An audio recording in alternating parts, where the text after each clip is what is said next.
Olá, meu coach. O que um fósforo, uma bala, uma xícara de café e um jornal podem fazer para salvar o seu negócio? Assista comigo agora um trecho extraordinário do livro O Mito do Empreendedor, um trecho inspirador que pode fazer você revolucionar seu negócio. Acompanhe comigo. Trecho extraído do livro O Mito do Empreendedor. Um fósforo, uma bala, uma xícara de café e um jornal. A primeira vez foi sem querer. Quero dizer, para mim, eu não tinha planejado ir até lá. Estava dirigindo às 7 horas e, cansado de dirigir, decidi parar para pernoitar antes de ir para São Francisco. O hotel ficava em um bosque de sequoias com vista para o Oceano Pacífico. Quando entrei no saguão, o sol estava se pondo e o bosque havia se tornado um breu. Atrás da mesa da recepção, uma mulher apareceu com uma blusa de algodão recém-engomada em tons vermelho, verde e branco, combinando com uma saia ocre escuro, um alfinete com o logotipo do hotel e uma fita ocre avermelhada decoravam a blusa como distintivo de honra, e uma fita combinando afastava o cabelo da sua face brilhante. Seja bem-vindo ao Venetia, sorriu ela calorosamente. Não levou mais do que 3 minutos do momento em que ela me cumprimentou até o momento em que o mensageiro me encaminhou para o quarto, independentemente do fato de eu ter reserva ou não. Eu não podia acreditar na facilidade com que aquilo tudo tinha acontecido. E o quarto?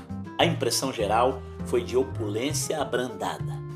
Um carpete espesso em tom pastel, uma cama king size de pinho branco, coberta por uma magnífica colcha branca impecavelmente limpa, com gráficos originais retratando cenas de pássaros do noroeste do Pacífico e complementando a elegância rústica das paredes de cedro, uma lareira de pedra com lenha de carvalho já preparada para o fogo e um fósforo grande e elegante colocado diagonalmente no chão em frente à lareira, esperando para ser aceso. Eu estava felicíssimo com a minha sorte. Troquei de roupa para o jantar e a mulher da recepção havia feito uma reserva enquanto eu me registrava no hotel. Dei meu nome ao maître e ele imediatamente me conduziu a uma mesa, independentemente do fato de que outras pessoas estavam esperando. Evidentemente, as reservas significavam algo nesse restaurante. A refeição estava tão deliciosa quanto tudo o que eu havia experimentado antes. A comida era preparada de forma caprichosa, o serviço atencioso, mas discreto. Assinei a nota e voltei para o meu quarto, notando que a intensidade das luzes do caminho havia aumentado. Quando cheguei ao meu quarto, a noite tinha esfriado. Estava ansioso para acender a lareira e, possivelmente, tomar um pouco mais de conhaque antes de ir para a cama. Alguém já havia pensado nisso. O fogo vivo queimava na lareira. A cama estava pronta para ser ocupada. Os travesseiros estavam afofados e havia uma bala em cada um deles. Em um dos criados mudos, ao lado da cama, estava um copo de brandy e um cartão onde se lia: "Seja bem-vindo à sua primeira estadia no Venetia. Espero que esteja aproveitando. Se houver qualquer coisa que eu possa fazer por você, de dia ou à noite, não hesite em chamar. Cat." Eu caí no sono aquela noite, sentindo-me muito bem cuidado. Na manhã seguinte, acordei com um estranho ruído borbulhante vindo do banheiro. Levantei para investigar. Uma cafeteira ligada por um temporizador automático estava funcionando no balcão da pia. Um cartão na cafeteira dizia: "Sua marca de café. Aproveite." Era a minha marca de café.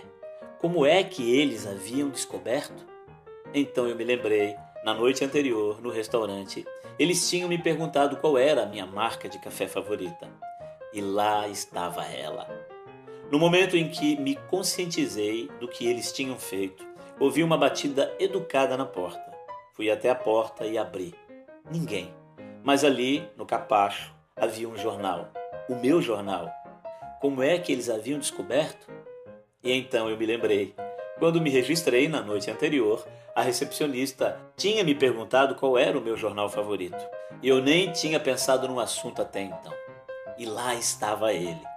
Tudo isso se repetiu todas as vezes que voltei lá. Mas após aquela primeira vez, eles nunca mais perguntaram as minhas preferências. Eu já havia me tornado uma parte do sistema de administração do hotel. E eles não me desapontaram uma vez sequer. O sistema sabe do que eu gosto. Eu o obtenho exatamente da mesma maneira, exatamente na mesma hora. E o que exatamente o sistema ofereceu?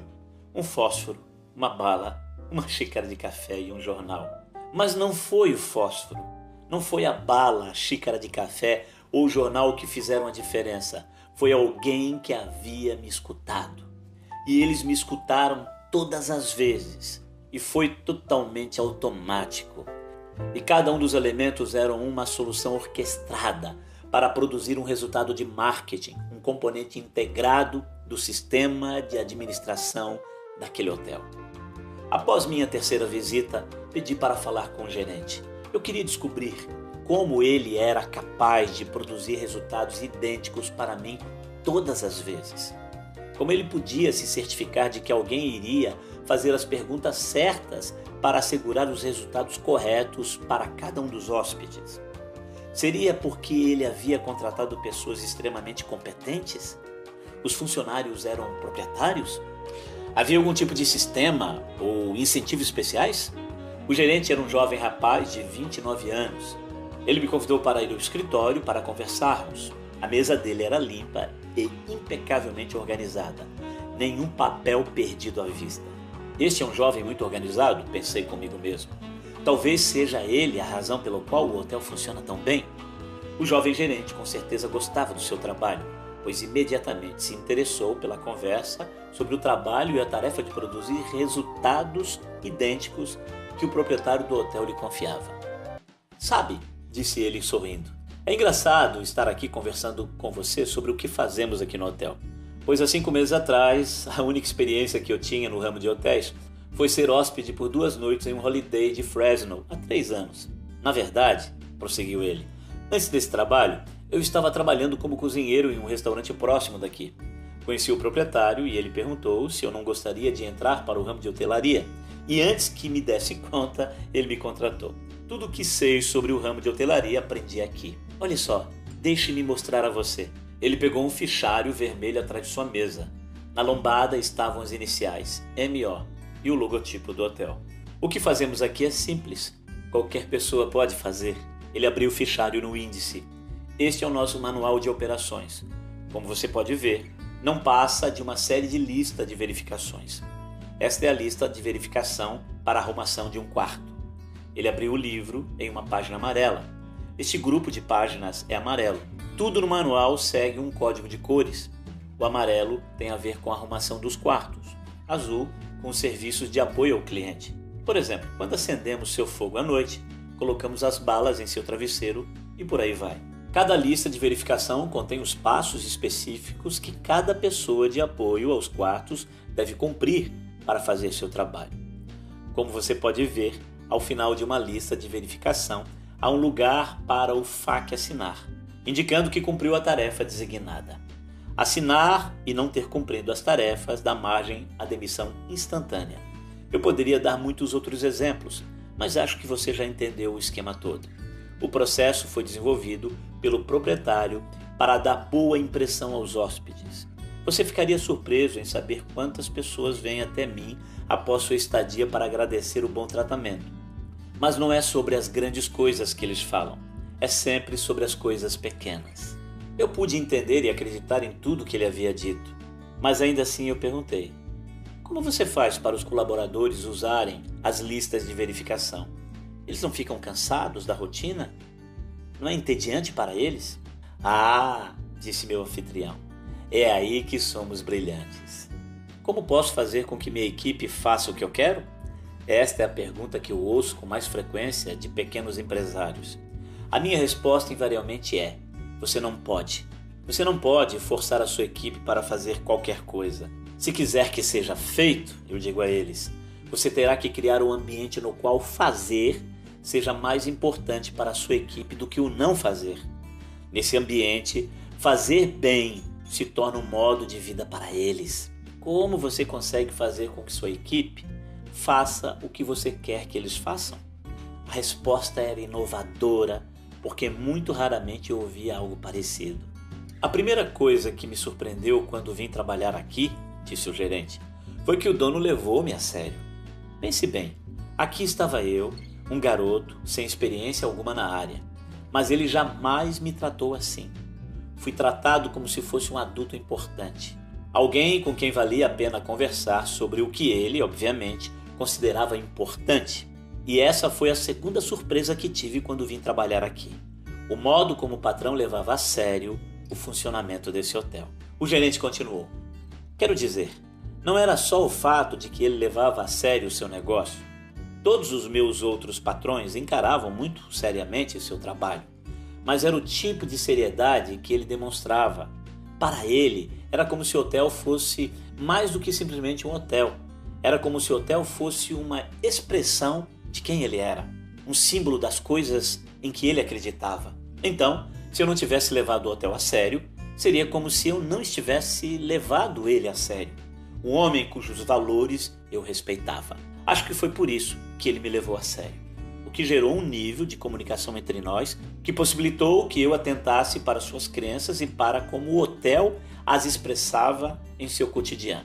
Jamais esquecerei meu primeiro dia aqui, prosseguiu ele. Foi como uma iniciação em uma irmandade, ou coisa parecida.